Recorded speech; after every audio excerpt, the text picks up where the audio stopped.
योगी बाबा ने ना मार मार के ना अच्छों का फाड़ दिया, जो रह गए उन निकल लिए। तो हम तो कहते हैं नेक्स्ट प्रधानमंत्री योगी जी बन जाए, नक्शे से बहुत कुछ गायब हो जाएगा। बेसिकली रहने वाले अयोध्या जी के हैं। हमारे राम भगवान को इतने दिन से बेटा अपने शहर में हम रह रहे थे भुक्तभोगी बन के, शरणार्थी बन के, लेकिन आज हमारा वक्त रिटर्न आया है।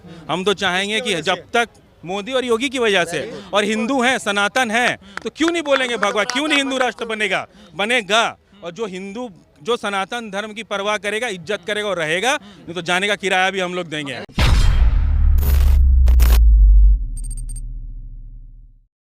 जब कांग्रेस की सरकार रही, आज तक हमारे सारे एजुकेशन मिनिस्टर जो रहे वो कांग्रेस ने बैठाया। हम लोग कभी स्कूल भी नहीं गए थे। नहीं, तो पहले हमारे हम बताते हैं। अब हमारी बात आप सुनिए। अब बात ऐसा है यहाँ पे कि हम लोग पढ़ते हैं Akbar is a great emperor. Akbar कौन था? बाबर का बेटा था। बाबर कौन था? हुमायूं का बेटा था तो साला सब का सब आपका लुटेरा। हमने कभी पूछा बाबर कौन है? बाबर की माँ कौन है? बाबर का जो बाप था ना, वो एक मंगोलियन लुटेरा था। बाबर अपने बाप की माँ की, बाबर की जो मम्मी जी थी, उसके बाबा जी की चौथी नंबर की बीवी थी, और 16 रानियों में चौथे नंबर भी थी, और बाबर अपनी माँ की चौथी नंबर का संतान था। मतलब उसके बाप के चौथी नंबर की रखेल का औलाद था। तो हमने जब उसको पढ़ लिया तो अब क्या सोचते हमारा देश क्या करेगा? जब हमने पढ़ाई गलत है तो हम बोएंगे क्या?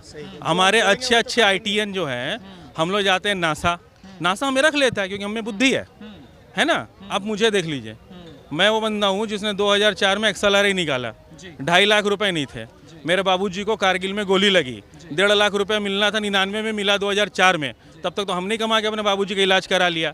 तो कांग्रेस सरकार ऐसी है। मगर वो तो अब ऐसा कहते हैं कि आर्मी कमजोर हो रही है, देश कमजोर नहीं, अब देश मजबूत हो रहा है। अब आप देखो, इसके पहले मैंने देखा हमारे वहाँ जवान को गोली लगी झारखंड में।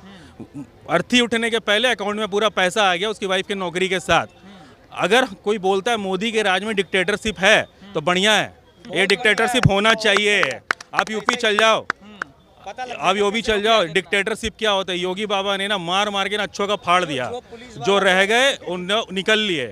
तो हम तो कहते हैं नेक्स्ट प्रधानमंत्री योगी जी बन जाए, नक्शे से बहुत कुछ गायब हो जाएगा। आपने एजुकेशन की बात करी, जो नया एजुकेशन मॉडल आने वाला है उसको लेकर भी कहा जाता है कि एजुकेशन का सनातनीकरण हो रहा है। भगवा सुनिए, हम कोई भगवाकरण नहीं है। अगर आप सनातन नहीं, अगर आप सनातन धर्म देखने जाएंगे तो हमने पूरे विश्व को पाठ पढ़ाया है। मगध यूनिवर्सिटी जानते हैं, बिहार में गया में है। वो यूनिवर्सिटी हुआ करता था जिसे मुसलमान, जिसे हम सीधा बोलेंगे, शायद फेसबुक ने मेरा बंद कर दिया, ट्विटर भी बंद कर दिया, आप भी मत दिखाना। मुसलमानों ने आके उसे फोड़ दिया, अंग्रेजों ने उसे लूट लिया, हमारी किताबें ले गए कि चाणक्य वहीं के थे जिसकी नीति पूरा वर्ल्ड मानता है, और पुतिन आकर उनके हाथ जोड़ता है। तो वो है हमारा हिंदुस्तान। हमें बोलते हैं ना ताजमहल की कारीगरी इन्होंने हमें बताई। आप जा करके ना अपने दिल्ली वाला ही वो अक्षरधाम देख लेना, उससे बेटर कारीगरी वहाँ पे है। अपना कोणार्क मंदिर देख लेना। हमने दुनिया को सिखाया। आज जापानीज जो शाओलिन करते हैं ना, हमारे यहाँ से 1400 साल पहले मॉन्क्स गए थे चाइना, दक्षिण चाइना, और उसका जापानीज, ठीक है, मॉन्क्स, जिसको हम लोग बजरंगबली का पूछते हैं, ठीक है, उस मॉन्क्स के चले शाओलिन चलता है, जिसको 17 बुद्धा टेक्निक्स बोलते हैं। तो पूरे वर्ल्ड को ना पाठ हमने पढ़ाया। तो हमारा एजुकेशन सिस्टम कल भी अच्छा था और आज भी अच्छा है। कोई हमारा एजुकेशन सिस्टम अच्छा नहीं बना सकता, क्योंकि हम खुद पढ़े लिखे हैं। हमने दुनिया को संस्कृत बताया, हमने दुनिया को इंग्लिश बताया, हमने जीरो को इंसान बनाया। तो हमें हमारा एजुकेशन ऐसे ही अच्छा है। और आपके दिल्ली में जो बोलते हैं ना कि एजुकेशन सिस्टम ऐसा होगा वैसा होगा, सारे स्कूल में ना पर्दे के पीछे 1.5 लाख 2 लाख डोनेशन लेते हैं बिना चीट के, समझे? और कोई बिजली पानी फ्री नहीं देता। यहाँ की जो जनता है वो बेवकूफ़ बैठी है। क्यों? क्योंकि मीटर के नीचे वाला रीडिंग तो देखते ही नहीं है। वो भी तो देख लें, मीटर के रीडिंग तो देखते ही नहीं है। देखिए, खाली हमने सारी कुछ देखा, हमने समझा। हम बेसिकली रहने वाले अयोध्या जी के हैं। हमारे राम भगवान को इतने दिन से बेटा अपने शहर में हम रह रहे थे भुक्तभोगी बन के, शरणार्थी बन के, लेकिन आज हमारा वक्त रिटर्न आया है। हम तो चाहेंगे कि जब तक मोदी और योगी की वजह से, और हिंदू हैं, सनातन हैं, तो क्यों नहीं बोलेंगे भगवान, क्यों नहीं हिंदू राष्ट्र बनेगा। और जो हिंदू, जो सनातन धर्म की परवाह करेगा, इज्जत करेगा और रहेगा, नहीं तो जाने का किराया भी हम लोग देंगे। देखा जा रहा है जिस तरीके से रामनवमी पे आप देखिए पत्थर चलने चालू हो जाते हैं, हनुमान जयंती पर अभी देखिए बंगाल में भी क्या बयान दिया। बता देते, उसका भी जवाब सुन लें। हम हर जगह घूम के बैठे हैं। ममता बनर्जी, ममता मानो उसको बोलते हैं, उसका ओरिजिनल नाम जो है ना, माँ उसकी बांग्लादेशी है। सुन लेगी तो कुछ भी करवा ले, झांड हमें फर्क नहीं पड़ता किसी से, ठीक है। वो है ममता मानो, ठीक है। वो वहाँ जाके हिंदुओं की हालत देखो, मुर्शिदाबाद चल जाओ, 8 बजे के बाद माँ बहन उठा ली जाती है। हाँ, मतलब वो हो रहा है ना जो बांग्लादेश में होता है। बांग्लादेश में एक समय हिंदू कितने थे, आज सिर्फ 1.73% बचे। क्यों वो बचाया हमने, दिया हमने, आज हिंदू कम है। इंदिरा गांधी की नीति देखो दे दिया, क्यों वो भी बता दूंगा एंड में, आपको। अभी देखो ममता बनर्जी को आप देख लो, वो लेडी क्यों वहाँ चलाती है, क्योंकि सारे रेगिया मुसलमान वहीं बसे पड़े हैं। जितने चल जाओ, वो कॉर्नर आता है ना बांग्लादेश बॉर्डर, वहाँ बांग्लादेश बॉर्डर में सबको बसा रखा है। तो ये बांग्लादेश का हालत है, वहाँ से वहाँ सटे में है। तो सारा बसे उसका वो ताकि उसका देखो उसका वोट बैंक है। और जी बोलो, आप बोलो। नहीं, मैं ये पूछना चाह रहा हूँ कि इस तरीके की चीजें क्यों, जो जिस तरीके से विपक्ष एकजुट होने लगा है, राहुल गांधी की देखिए जब सदस्यता रद्द होने की मैं आपको एक बात बताऊं, कोई विपक्ष, कोई रूलिंग पार्टी नहीं, और कोई सत्ता, कोई पार्टी नहीं, कोई विपक्ष नहीं, कोई रूलिंग नहीं। जिस दिन इस देश का हिंदू भूल जाएगा हम राजपूत हैं, हम भूमियार हैं, हम नौआ, हम चमार हैं, वो एक छाता के नीचे आ जाएगा, उस दिन हिंदू राष्ट्र हो जाएगा, हर प्रॉब्लम सॉल्व हो जाएगा। यही चीजें जो आप बोल रहे हैं, नीतीश कुमार तो ऐसे बोल रहे हैं कि अगर विपक्ष हमारी बात माने हम तो 100 सीट पर थाम सकते हैं। जातीय समीकरण जो देश, वो भी बता देता हूँ, हमारी देश की जो जनता है ना, वो चूतिया है। वो 1 किलो चावल में बिक जाती है, और 1 क्वार्टर और 1 पाव मुर्गा में, ठीक है। वो जिस दिन दिमाग लगा लेगी वो निकल जाएगी। और अब जनता का दिमाग खुलता है, क्योंकि हर बच्चा एडुकेयर आता है।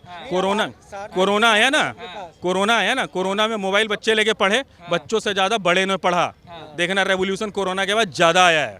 तो ये होगा, और आने वाले इस साल अगर मोदी जी और योगी जी का आशीर्वाद रहा तो हिंदू राष्ट्र कहलाएगा। और उस दिन देखना, इस देश का जितना ड्रामा है ना खत्म हो जाएगा। क्यों एनसीईआरटी की बुक्स बदली गई, हमने विक्रमादित्य को पढ़ा, तो देखो हमारा एजुकेशन सिस्टम कैसे ठीक होगा। जब हम लोग ठीक होंगे तो हम ठीक हो जाएंगे, तो एजुकेशन सिस्टम ठीक हो जाएगा। तो उस दिन जो इतना ड्रामा है वो क्लियर हो जाएगा। मगर ये ड्रामा क्लियर ही तो नहीं होगा ना, होगा। एक बात बताओ, देश को आजाद होने में ना इतना वक्त लगा, 70 साल हमने कांग्रेस से गुलामी खटी, तो 70 साल का जो है ना हिसाब ब्लैंक खाई। इस देश में एक मुख्यमंत्री खड़े होकर विधानसभा में बोलता है कि इस देश का प्रधानमंत्री गवार है, उन्हें भ्रष्ट बोला जाता है, सबने देखा। हाँ, तो नहीं तो देखो, अब कुत्ते भौंकेंगे तो क्या शेर मांद में घुस जाएगा? कुत्ते भौंकेंगे तो शेर मांद में नहीं घुसेगा। शेर होता है, और वो है कुछ दोगले हैं जिन शेर तो आजकल राहुल गांधी भी बने हुए हैं। नहीं, वो तो पप्पू है, उनको तो आज तक ये नहीं पता चला कि जाना किस रास्ते है, कहाँ आंख मारना है और कहाँ चुप रहना है, उनको ये नहीं पता।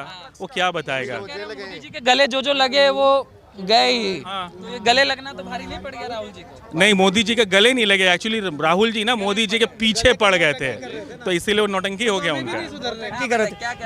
गले नहीं लगे थे, वो नौटंकी कर रहे थे। गले लगना अलग चीज होता है, वो गले थोड़ी लग रहे थे, वो तो उनको दिखा रहे थे कि मैं भी कुछ हूँ। तो वो आँख ऐसे मार रहे जैसे सिनेमा हॉल में बैठा है। भाई इतने लोग बैठे वहाँ पे, वो आँख ऐसे मार रहा सिनेमा हॉल में बैठा है क्या? भाई संसद में बैठा है, वहाँ एक मिनट में इतने करोड़ रुपए खर्चा होता है, वहाँ पे कुछ काम की बात करो, आँख मारने के लिए थोड़ी आया है यार। मगर ये जो चैलेंज की बात हो रही है, क्या चैलेंज कर? मैं आपको, आप जो ये बोल रहे थे ना, आप ये जो बोल रहे थे ना कि हिंदू, ये वाली बात की नीतीश कुमार जी ये कह रहे हैं, वो ये कह रहे हैं, वो ये कह रहे हैं। जब सबका दुकानदारी धीरे धीरे, जब जिस चीज़ का विरोध ज़्यादा होने लग जाए ना, तो आप समझ दो कि वो अच्छा काम कर रहा है। यदि आपकी चैनल बहुत ज़्यादा चलने लगा, दूसरा जैसे विरोध करने लग जाए, तभी समझो कि हमारा चैनल ठीक काम कर रहा है। इसका मतलब ठीक काम कर रहा है, ये आप समझो। यदि आज मोदी का इतना ज़बरदस्त यदि इन लोग इकट्ठा हो रहे हैं, इनका मतलब आप समझो कि ठीक कुछ कर रहा है, तभी इतने इकट्ठे हो रहे हैं। और इनमें ये बताओ ना, इतने बड़े बड़े लीडर इकट्ठे हो गए सारे, इनमें एक मेरे को पीएम का चेहरा बता दो। जैसे नीतीश कुमार का आपने बताया, नीतीश कुमार सबसे पहला तो अपना इतना ज़बरदस्त गलती करके बैठा हुआ है कि जिसका कोई हिसाब नहीं है। नीतीश पहले कभी चाहता है चूड़ा दही खाने के लिए, फिर लालू को जिंदा कर देता है। नीतीश पर उतना भरोसा किया था लोगों ने, 4-5 बार चीफ मिनिस्टर बनाया, बीच में उन्होंने अच्छा काम भी किया था, सारा मिट्टी खराब कर दिया मोदी के बराबर में खड़े होने के चक्कर में वो। तो वही तो खेल वो कह रहे हैं। नहीं, वो क्या, हमारे पास तो वो हुकुम का इक्का है कि जब मारेंगे ना विपक्षियों के साथ मिलके तो मोदी 100 पे थम जाएंगे। अब वो जो है ना वो टाइम चला गया, वो समय जो है ना परिवर्तित हो चुका। एक टाइम था बिहार का कोई न कोई पीएम बन सकता था, वो लालू ने खराब कर दिया टाइम। ये लोग क्या समझ आ रहे हैं, महंगाई इतनी बढ़ गई है, असर नहीं है उसका, ये खाए पिए घर के हैं। इतना परेशानी है, नौकरी की भी, धंधों की है, काम धंध है, बस रोए जाओ, कुछ कह जाओ, हाय हाय बहुत है। कोई गरीब रोटी खर्चता है बैठ के, बस बोले जाओ खूब। तो इसका दादा इलाज किस में दिखता है? आपका वोट बंद करो, आपका वोट देंगे, आपका वोट देंगे नहीं इसको, मोदी को ना। तो किसको देंगे? जैसे आपको जनता देख, सब आदमी होशियार, सब होशियार, तू होशियार है, ये होशियार है, ये भी सब होशियार है, सब बढ़िया है, कोई पागल नहीं है, सब होशियार है, कोई अन्य नहीं, सब होशियार है, हर सब आदमी, नीतीश क्या सब समझदार आदमी है। मोदी अच्छा नहीं है। अरे मोदी अच्छा क्या है, अब मोदी क्या है, अगर मोदी मर गया तो मर गया, हम तो फिर बर्बाद आएंगे, अगर मोदी कुछ हो जाए तो बर्बाद जाएंगे हम, तो मोदी मरना चाहिए। तो बोलते हैं योगी जी है, हेमंत विश्व शर्मा है, बहुत योगी दूर बैठा है बेटे, ये मुस्लिम लड़ाई कर रहे हैं, मुस्लिम हिंदू लड़ाई कर रहे हैं, और क्या कर रहे हैं, कोई काम नहीं। गडकरी हैं, बहुत लीडर है, भाजपा के पास कमी। नितिन बहुत बढ़िया आदमी, नितिन बहुत अच्छा आदमी, सबसे बढ़िया आदमी है, सबसे बहुत बढ़िया है। आप ये बताइए कि मोदी को छोड़कर किसको पीएम बनाना चाहेंगे? अब तो राहुल गांधी से जो बन जाएगा बनेगा, जो जैसे वोट पड़ी बन जाएगी। कैसे? ये तरकारी थोड़ी ना है कि पालक नहीं मिला तो हम मेथी ले। नहीं, राहुल तो है ही नहीं, अब राहुल है ही नहीं। केजरीवाल अच्छा है, केजरीवाल बढ़िया आदमी है, बढ़िया बहुत बढ़िया आदमी। अरे हमारे करना भ्रष्ट आदमी उस जैसा, केजरीवाल जैसा, एक मिनट केजरीवाल महा ठग आदमी है, एक नंबर का। महंगाई बेरोजगारी है, कोई बात ही नहीं करता है, कह रहे हैं। देखिए एक मिनट वही बता देते हैं। अब आ जाइए महंगाई पे, अरे बस एक मिनट, सीरियस नहीं हुई है। अब देखिए इधर आ जाइए यार, उनका पक्ष है, उनका बोलने दो भाई, देश में बोलने का अधिकार है सबको। देखिए महंगाई है, हम जनता कितनी 133 करोड़, 133 कोई दिक्कत नहीं है दादा। 133 करोड़ में हम टैक्स कितना भरते हैं लोग? 5%। तो जब 5% लोग टैक्स भरते हैं तो 95% बैठ के खाते हैं, तो महंगाई तो बढ़ेगी, क्योंकि 95% लोग जो है 5% पे भारी है। सीधा सा हिसाब है, 2017-18 में जनगणना हुआ था, जिसमें अदर जो माइनॉरिटीज़ है वो 18% थे। क्या आज 18% है? आज वो 40% पहुंचे हैं, तो हम 60% मिलकर 40% का बोझ उठा रहे हैं, तो महंगाई बढ़ेगा ही ना, कैसे नहीं बढ़ेगा? हाँ, बोलिए सर, बहुत देर से आप बोल रहे हैं। आपने इनको बहुत टाइम दिया, छोटा सा बोलने लगा हूँ, छोटा ज़्यादा नहीं। ਇਹ ਦੇਸ਼ ਦੇ ਪੀਐਮ ਮੋਦੀ ਦਾ ਇੰਨਾ ਗੁਣਗਾਨ ਕੀਤਾ, ਮੈਨੂੰ ਵਿਰੋਧ ਨਹੀਂ ਆ। ਦੇਸ਼ ਦੇ ਪੀਐਮ ਨੇ ਪੀਐਮ ਬਣਨ ਤੋਂ ਪਹਿਲਾਂ ਦੇਸ਼ ਦੀ ਜਨਤਾ ਨੂੰ ਕਿਹਾ ਸੀ, मैं विदेश से काला धन ला के दूंगा। काला धन ला के देना बहुत बड़ी बात है। एक लफ्ज़ किसी चैनल पे बोला, एक लफ्ज़ किसी चैनल पे बोला, काला धन नहीं आएगा। क्यों नहीं बोला? अरे आया है भाई। अरे कहाँ है? एक मिनट, एक दूसरा सवाल रखने देना। और उसने बोला था अच्छे दिन आएंगे। किसके अच्छे दिन आएंगे? कोरोना काल से पहले फगवाड़ा से हम जलंधर जाते बाई ट्रेन 10 रुपये किराया लगता था, आज 30 रुपये। ये अच्छे दिन है। कहाँ के? ट्रेन में। कोरोना काल से पहले फगवाड़ा से जलंधर जाते थे, 10 रुपये किराया था ट्रेन में, आज 30 रुपये। और मोदी ने बोला था हर साल ਜਿਹੜੇ सरकारी मुलाजम उन्होंने महंगाई भत्ता दिंदा। एक मजदूर की दिहाड़ी कम से कम कितनी बताई इसने किसी चैनल पे? 9 साल से कड़वी दवाई जनता झेल रही है। जो कांग्रेस पार्टी ने मीठी दवाई दी थी, उसकी बदौलत को मीठी कड़वी दवाई झेल रही है। आपको नीम खिला रहा है मोदी जी? नहीं, तो अब हम बता दें अंकल जी को। आज आप देखते हैं ना कि एक्सप्रेस वे ट्रेन बन गया, जनपद बन गया, तो मोदी जी अपना पॉकेट से तो लाएंगे नहीं, वंदे भारत आ गया। और एक चीज़ मैं कहा तनु अंकल जी, देखो आज क्या होता है कि विधवा पेंशन आता है 500 रुपये, सब लोग लग के लेते हैं। गलत बोल रहा हो तो बोला, हर बैंक में मिलता है, सबको मिलता है। वो कहाँ से मिलता है? हर जनधन अकाउंट खुला, उसमें पैसे आए, सबको 500 मिलता, कहाँ से मिलता है? आज उग्रवाद का खालिस्तानियों का कमर टूटा, कहाँ से टूटा? डिमोनेटाइजेशन हुआ इसलिए टूटा। वो कहाँ से टूटा? एक समय हम लोग 50 की काउंटिंग में नहीं थे, आज हम 10 G2 में अंदर हैं। कहाँ से? तो पैसा तो मोदी जी छापेंगे नहीं ना, यहाँ से निकालेंगे तो ही आर्म्स खरीदाता है, देश का कंटिन्यू होता है। ठीक है। अब जम्मू, वो भी सही है, जम्मू कश्मीर कहाँ है आज? सेना इतना क्लियर है, क्यों है? आज एक के बाद एक रेलवे स्टेशन बन रहा है, क्यों है? आज क्यों स्वर्ण मंदिर में कोई बम नहीं चलाता? आज क्यों नहीं बेटा पंजाब में आज खालिस्तानी लोग उसके ड्रामा के आतंकवाद कहाँ गया? किसने सर्जिकल स्ट्राइक किया? तो पैसा तो मोदी जी छापेंगे नहीं, जो रेवेन्यू है वहीं से ना आएगा। मिठाई तो कांग्रेस खिलाती थी। अरे एक मिनट मेरी सुन लीजिए, ये कह रहे मिठाई तो कांग्रेस खिलाती थी, साथ साथ बमों खिलाती थी, तो उसका क्या है? मैं जो कड़वी दवाई लाए मगर बम मेरी बात तो बेटे समझ ले, जो सवाल किया उसका जवाब नहीं है, जो मैं सवाल किया उसका जवाब नहीं है एक भी। इधर सुनिए, अब मेरी बात सुनिए, मैं बता रहा हूँ, मैं डाटा जी। मैं सवाल क्या कर, तुम्हारा नाम क्या है? जितेंद्र शुक्ला। तुम्हारे बाप का नाम? रविंद्र शुक्ला। ये मेरे सवाल का जवाब हो गया। सवाल मैंने किया क्या, उसका जवाब नहीं आया। क्या जवाब? महंगाई पे। सवाल मैं फिर बोल रहा हूँ कि मोदी ने पीएम बनने से पहले, अरे तू खुद बोल रहे जा, मेरे को बोलने दे, हैं? तू मोदी का चैनल बनता है? नहीं है भाई, मेरा काम है बताना यार। अरे मैं जो सवाल कर रहा हूँ उसका, मेरे ऊपर टारगेट। अरे जो मैं राहुल कर रहा था, एक लोग व्यक्ति मेरे पे चढ़ गए, राहुल क्यों कर रहे हो? अभी एक केजरीवाल पे चढ़ गए, मुझे खुद नहीं समझ आ रहा मैं किसकी बात कर रहा हूँ।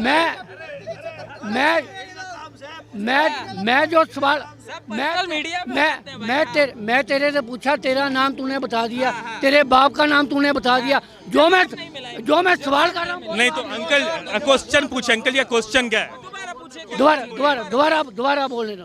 पीएम ने, मोदी ने पीएम बनने से पहले देश की जनता को बोला था कि मैं विदेश से काला धन आएगा नहीं, विदेश से 100 दिन में काला धन ला के दूंगा। काला धन नहीं आया, कोई दिक्कत नहीं। किसी मीडिया में एक लफ्ज बोला वो। दूसरा, काले धन को लेकर अभी तो बोल रहा हूँ यार मैं। बहुत बार आपने इंटरव्यू नहीं देखा है। अरे बताया भी उन्होंने, डाटा भी बताया था। अरे उन्होंने कई इंटरव्यूज दिए हैं इसको लेकर। ठीक है, आप न्यूज नहीं देख। हाँ, और लोगों से भी बात करते हैं, यूथ है हमारे साथ। आओ मित्र, क्या नाम है आपका? निशांत। निशांत कहाँ से हो निशांत? मधुबनी बिहार। अरे आप बिहार से आ रहे हो? आप तो मुख्यमंत्री ने बवाल काट रखा है भाई पूरे देश में। हैं? अभी आपके यहाँ पत्रकार उठा लिए गए ना, सुने? मनीष कश्यप। हाँ सुनो, वो सुना है। पूरा देश में बवाल है। एक बात बताओ, ये पीएम वाला जो रेस चल रहा है, वो तो उनकी बात तो अलग है, युवाओं का क्या मूड पीएम को लेकर? पीएम तो मोदी अच्छे हैं। मोदी अच्छे हैं बिल्कुल। नीतीश बाबू भी तो आपके यहाँ से फुल टंगरी मार रहे हैं, कुछ होगा कि नहीं? धांधली करते हो। धांधली करते हैं। चलिए ठीक है, बहुत बहुत धन्यवाद आप सभी का, बहुत बहुत धन्यवाद।